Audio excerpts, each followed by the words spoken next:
Welcome to the Aaron Harber Show. My special guest today, Esther Dyson. Esther, thanks so much for joining me. Glad to be here. Oh, it's great having you on the show.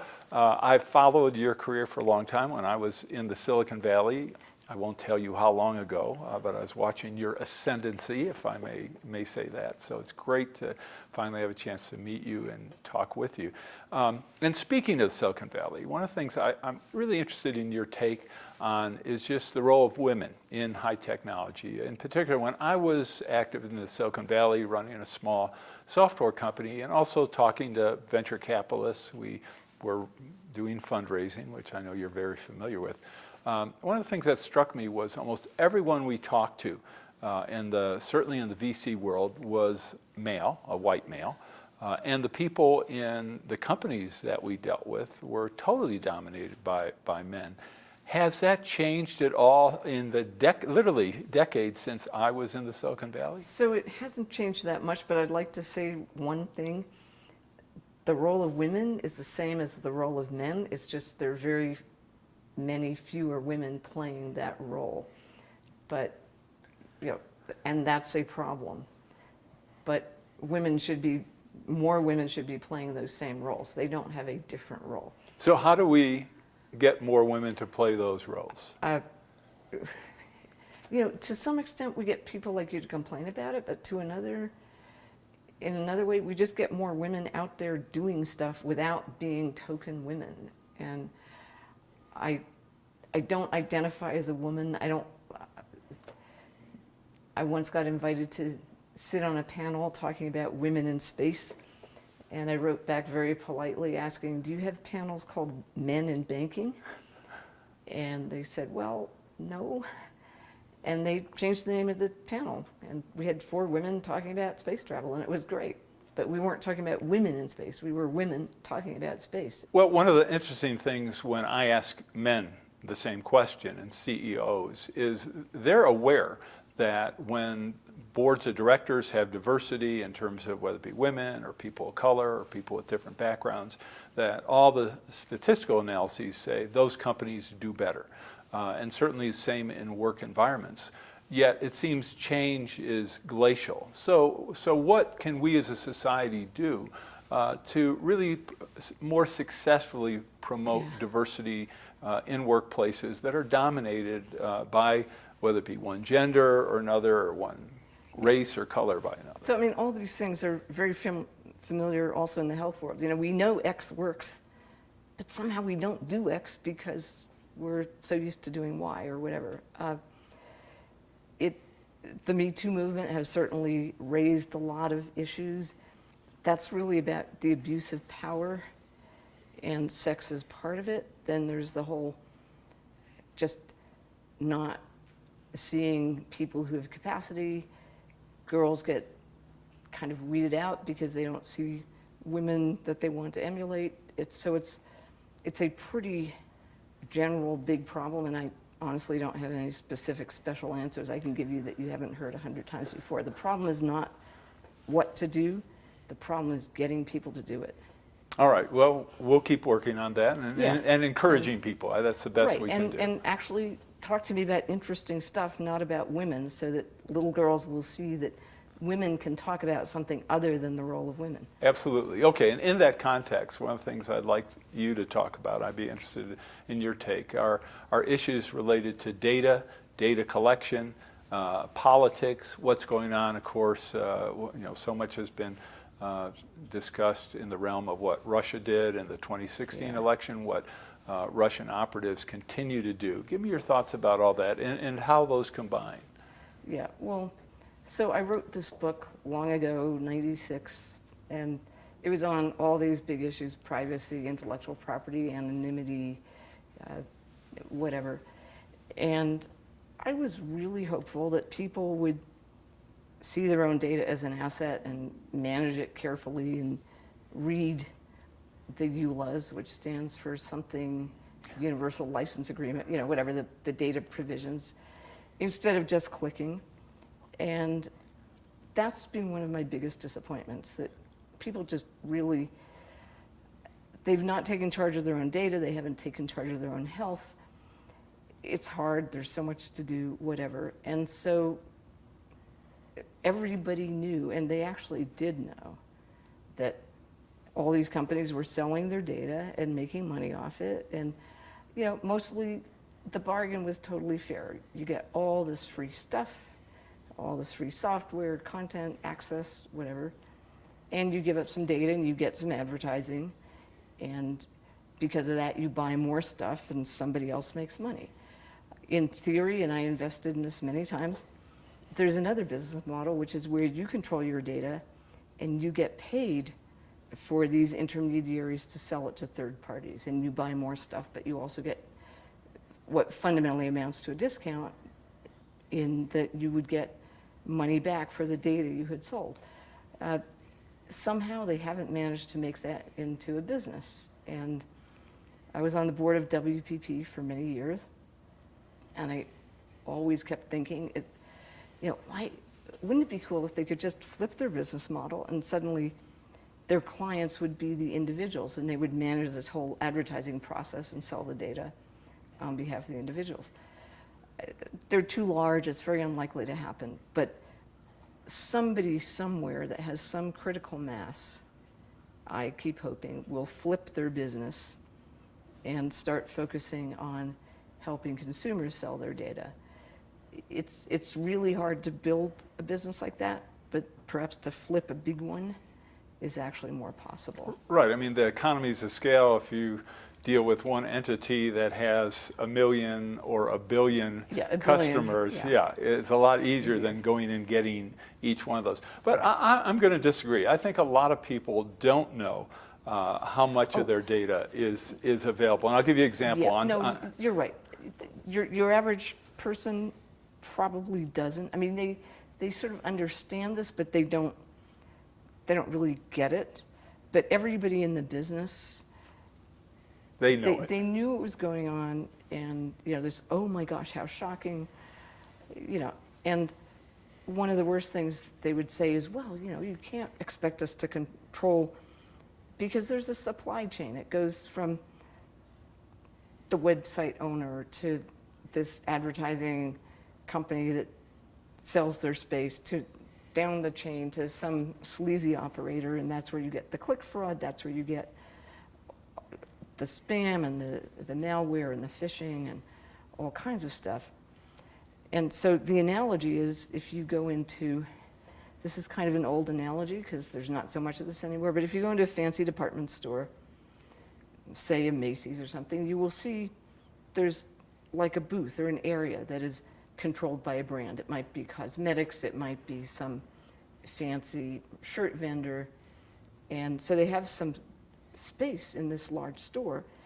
And for sure, Macy's would do something if the cosmetics little outfit started selling cosmetics that gave you skin disease or something. I mean, they control their supply channel. And it just makes so much sense to tell the websites, hey guys, you need to actually have contracts that you enforce around what's done with the data you provide, all the cookies and so forth and so on.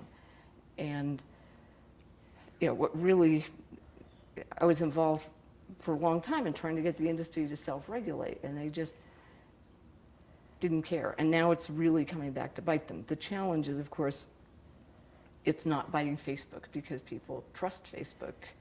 I mean, despite all the clamor you hear, fundamentally people trust the large brands, Google, Facebook, whatever. And so the GDPR, the General Data Protection Regulations that Europe has put in place, are now having much more of an impact on the small guys because consumers don't trust them. And it's just increasing this oligopoly. But the real problem with Facebook et al. Is much more their addictive nature, I think, even than this whole data issue. And that's the one that's really becoming an issue. People just spending all their time becoming more and more short-term, focused on instant gratification, children feeling inadequate because their photos aren't as nice as the other people's photos, and everybody's creating this fake image of themselves that is making the rest of the world feel inadequate. So a couple things. One, when it comes to the licensing, when we sign, we click on that we agree to a license a license agreement, that we're consenting to it. I would guess 99% of those of us who click on a license agreement never read the agreement, number Right, one. I don't. I mean, because I don't really care. I know what's going on. I make that bargain. Well, and also you really don't have any negotiating power. If you want that service, if you want to use, that opportunity, no matter what it is, you have to say yes. Because if you say no, then you lose access to that. Right, and now apparently Facebook is about to start subscriptions, and that would be great, because you're right. You have total negotiating power. You can say no. On the other hand, you can't ask for different terms. But you really don't. A negotiation is when you have two parties present and there's some back and forth. If you say no, they don't come back to you and say, oh, well, wait a minute, what would you like to change in this agreement so we can keep you or have you as a customer? Maybe it's not a negotiation, but you do have a choice. You have a choice Yes. to say no, and that's... But it's a binary choice. It is a binary choice, but nonetheless, it's just, people need to understand they do have power. They can walk away, and it becomes much harder when everybody you know is on Facebook and so forth. But it's been this abdication by the public that created that. But I know we need to take a break, but I think that the situation most consumers are in are such that if they want to be on Snapchat or Instagram or Facebook or Google or whatever, they have to click yes. And those companies, those corporations know that. They know the power they have, the leverage they have. They know no one is going to, no one's going to read the agreement, and they can pretty much put whatever they want. And if it weren't for Europe, we'd have almost no protection here. I think things are changing. Europe is part of it, but this whole issue has been surfacing for a while. And Europe hasn't given them any negotiating possibility. It's simply... Here's the deal. Yeah. And again, the real issue is people understanding maybe it's not a good idea to put all this information online. The reason I gladly click on anything is because when I'm planning an axe murder, I don't talk about it on Facebook. Until after you do it. Yeah. All right, we're going to take a quick break. We'll be back with Esther Dyson in just a moment. For information on how to help promote civil and mutually respectful discourse and support expansion of the distribution of our programs, please email info. Used by fire professionals around the world, Fire Ice XT Spray is an eco-friendly, easy-to-use suppressant gel designed to quickly and efficiently stop and contain all kinds of fire and heat-related events, including fiberglass, lithium batteries, and other combustible up to 5,000 degrees Fahrenheit, for use in your home, office, RV, fireplace, boat, kitchen, and garage. For more information on Fire Ice XT Spray, visit us online at fireice.com. I'm Aaron Harber, host of The Aaron Harber Show. Find us on Facebook to get all the latest updates, see behind-the-scene photos, and make comments and ask me questions. You can see episodes before their TV broadcast, so like the show today. Hi, I'm Aaron Harber, host of The Aaron Harber Show. Because I've never done endorsements or commercials, people ask how are our programs funded, especially because we provide them as a public service to all our broadcast outlets. It's expensive to produce our show, whether we do them here in Denver or go to places such as Aspen, Washington, D.C., or even Iraq. The answer is we depend on contributions to support our work to bring you some of the nation's top opinion leaders. Individuals, businesses, foundations, and other nonprofits make tax-deductible contributions to the Democracy and Media Education Foundation to help allow us to continue to work for you. To find out more or to make a donation, just go to dmefd.org. The DMEF is a tax-exempt public charitable organization and has promised to dedicate 100% of every contribution to support our public affairs initiatives. If you believe, as I do, in the need for a forum which promotes civil discourse and mutually respectful discussion, I hope you'll decide to make a contribution today. I'm Aaron Harber, host of The Aaron Harber Show. You can follow the show on Twitter for instant notification of new episodes, live event invitations, outtakes, and behind-the-scene photos. And tweet us your topic and guest suggestions today.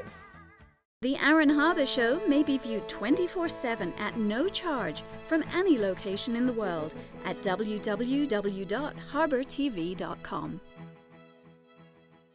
Welcome back to the show. Remember, this is part one of our special two-part series with Esther Dyson. All right, Esther, you founded Wellville, and I want to know all about Wellville. What was your original concept, and what are you trying to do? Okay, so you think of me as a techie, and I do. I am, but to that I added something. And so before I was a techie, I studied economics, I worked on Wall Street, I was a reporter for Forbes, and so then I had a 25-year span running PC Forum and the newsletter Release 1.0 and the book. And then in 2007, I had sold it in 2005, 2007. Basically, I retired, and That didn't last long. no. Well, I became an angel. In a sense, I'd been doing what I loved since 1982. But in 2007, I had no day job. I was an angel investor. I was writing, doing conferences, and having a lot of fun. And at the same time, all this tech stuff began to seem increasingly trivial compared to some broader issues, and especially healthcare. And as I looked at healthcare, I began to ask the questions any self-respecting economist/reporter would ask, which is, why are we spending so much money trying to fix people when instead we could be keeping them healthy more cheaply with better results for them, for society at large, for taxpayers, for everything?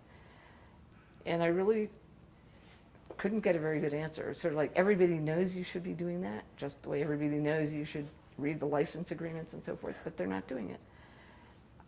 I was going to be a judge for the Healthcare X Prize, which ultimately never happened, and that idea was take populations of patients with some particular problem, apply an intervention, and then the one that did the best return, the cheapest, whatever, would win this Healthcare X Prize. And I thought, what we really need is a Health X Prize.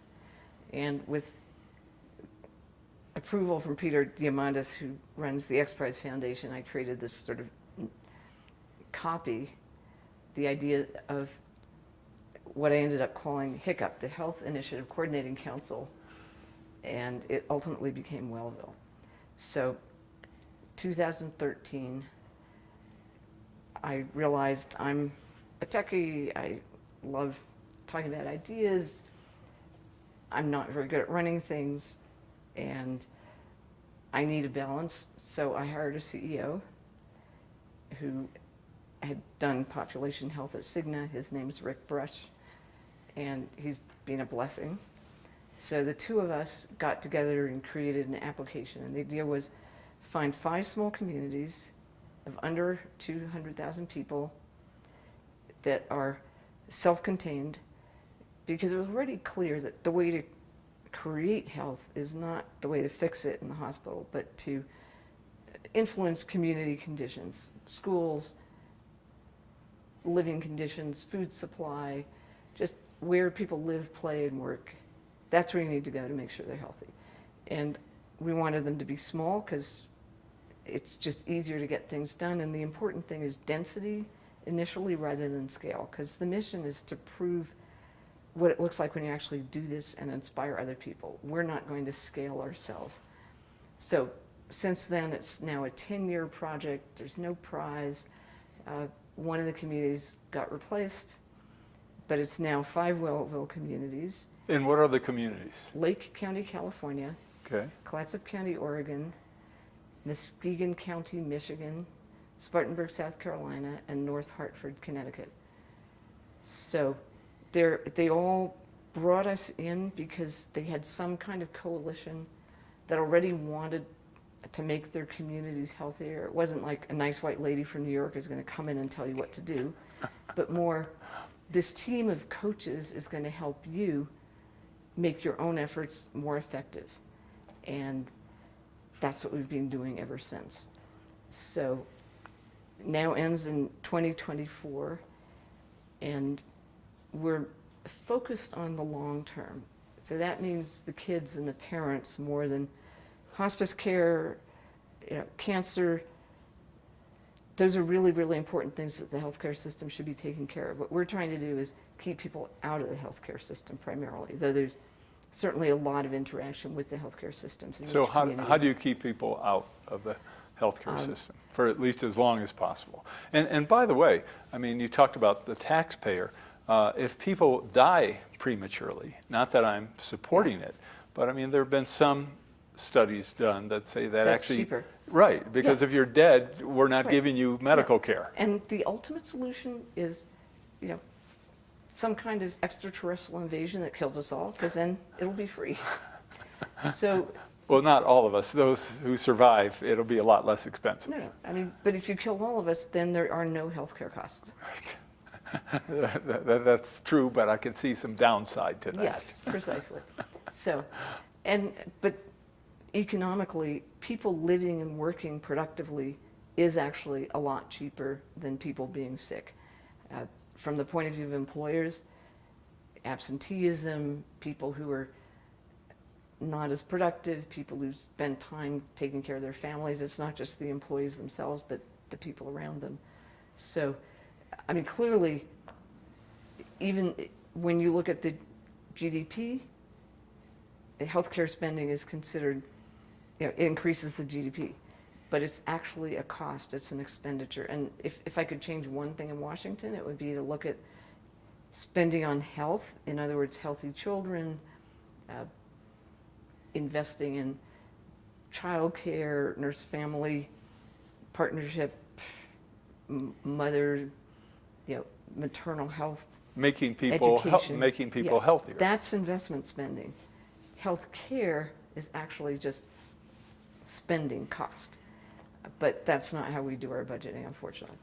Anyway, so in each community they have a bunch of programs, and in a sense we work with them to take the ones that show the most promise and do them effectively, because that has a spreading impact. If you do diabetes prevention well, that teaches people how to cook, they have family dinners, it makes the family stronger. If you do the maternal health, the women learn how to interact with their babies more effectively. That leads to healthier, happier children. It's not rocket science, but it sure is hard. All right, and when we come back, I know we have to wrap up. I want to know why it's so hard. So we'll be right back with Esther.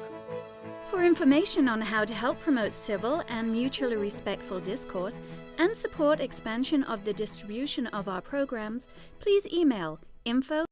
The Rex Howell Broadcaster of the Year Award recognizes an individual who, through leadership, skill, and dedication, is advancing the broadcast industry in our state and our nation. Tonight, we honor Aaron Harber. Aaron has worked extensively in the media as a host, producer, political and economic commentator, and columnist. Today, the Aaron Harber Show is the focus of his media involvement.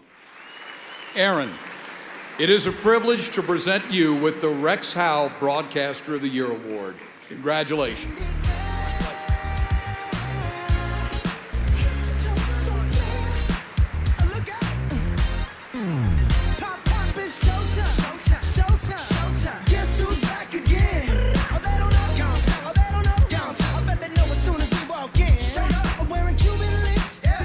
Just make journalism great again. I'm Aaron Harber, host of The Aaron Harber Show. Find us on Facebook to get all the latest updates, see behind-the-scene photos, and make comments and ask me questions. You can see episodes before their TV broadcast, so like the show today. I'm Aaron Harber, host of The Aaron Harber Show. I very much would like to hear from you about the program, so please send me an email with your thoughts. You can suggest what topics I should cover, what guests I should invite to be on the show, or even what specific questions you would like me to ask. This is your program, so send your suggestions to aaron@harbortv.com. I promise to personally read every one, so email me today. And most of all, thanks for watching. Join me and watch The Aaron Harber Show. Watch The Aaron Harber Show. Watch The Aaron Harber Show. Watch the Aaron Harper Show. Watch the Aaron Harber Show. I'm Reverend Jesse Jackson. Watch the Aaron Harper Show and keep hope alive. I'm Aaron Harber, host of The Aaron Harber Show. You can follow the show on Twitter for instant notification of new episodes, live event invitations, outtakes, and behind-the-scene photos. And tweet us your topic and guest suggestions today. The Aaron Harber Show may be viewed 24/7 at no charge from any location in the world at www.harbortv.com. Welcome back. This is our final segment with Esther Dyson. So we know what to do to be healthy, to help make others healthy.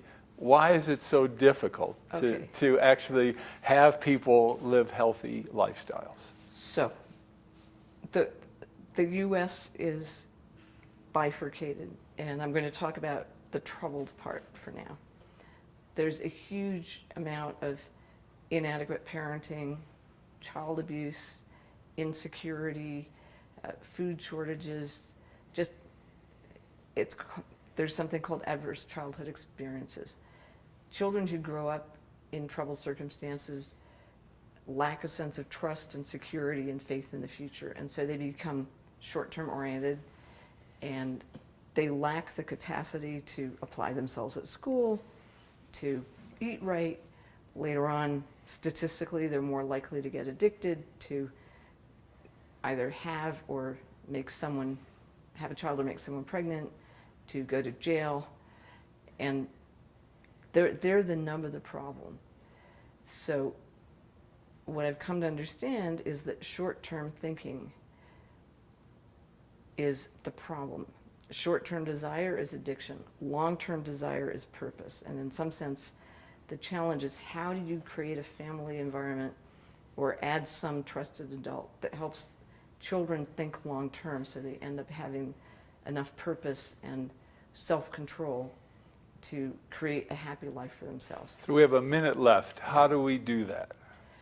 It's very difficult, and you start with, again, the maternal care, child support, mental health services, kind of changing the environment. But first you have to recognize this. And things like diabetes prevention, where you increase family togetherness, also helps. So it's not magic, but that's what we're working on. And if you could change one thing today in our closing seconds, what would you change that you think would have the greatest impact?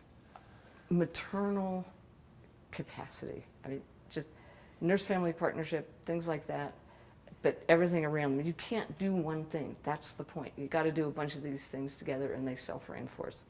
And how does Wellville accomplish that? We help the communities do that. In what way?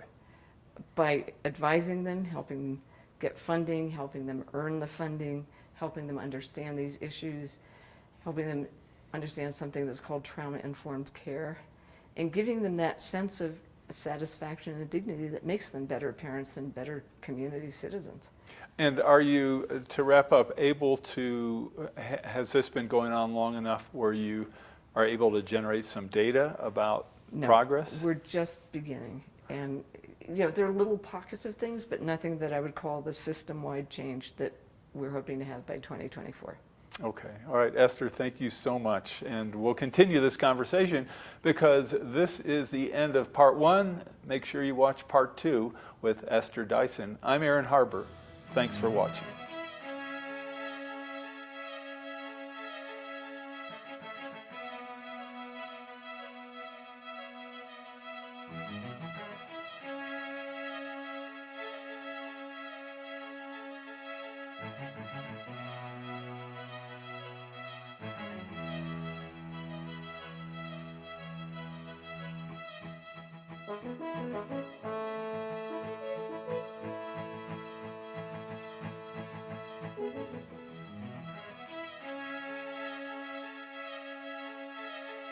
Please contact us. We want to hear from you.